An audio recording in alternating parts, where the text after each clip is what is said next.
Nyinga Uchengi Manuel, jaloko marwa en Wilson Ochuka bed koda chakruok nyaka giko.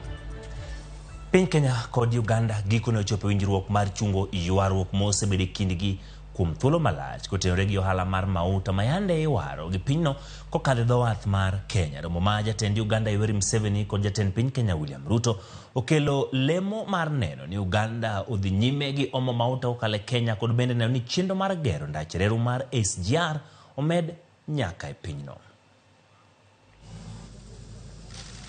E romo mane okelo kanyakla jatend piny Kenya William Ruto kod nyawadgi ma Uganda Yoweri Kaguta Museveni e kar jot ma jatend piny Kenya, winjruok gikone obedo winjruok matieko ywaruok ma osebede ohala e kind pinje ariyogo kuom thuolo mar dweche 6.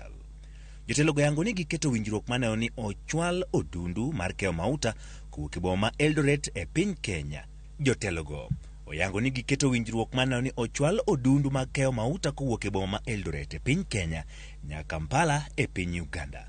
Ma en yor jiwo ohala e kind pinje ariyogo kendo tieko ywaruok mosebedoe chenro machwalo mauta e piny Uganda.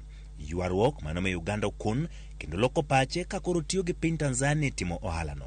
Ywaruok ma kamano ne ochwe mochopo e doho kama Uganda ne odonjone Kenya e doho mar Afrika ma Ugwe e dwe mar 12 higa mokalo. It is in our place as Kenya to support Uganda to achieve its aspirations when Kenya is called upon. All the issues around rice and juice and furniture and eggs and chicken and sugar and all the other issues are now resolved.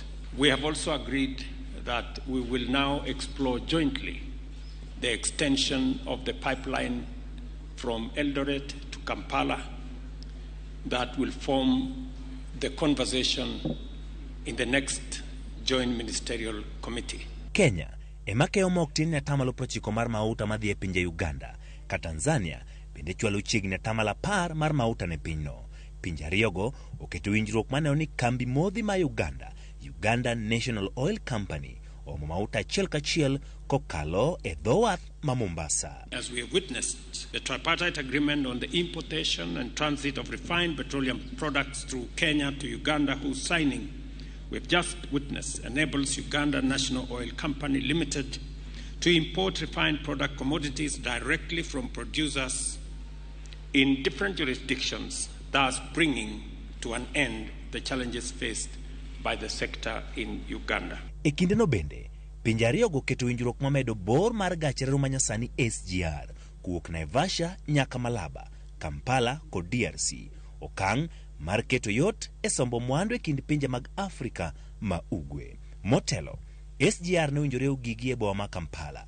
Kata kamano, Rwanda, Burundi, DRC kod South Sudan ne ochwalo dwaro ni reruno ochop e pinjego. These vikwazo are not good for the common market. Like somebody was telling me to stop the rice from Tanzania. Why? Because I have got some inefficient rice growers in Uganda. We've agreed that the common principle will be the full implementation of the EAC customs and other infrastructure that support trade between East African countries.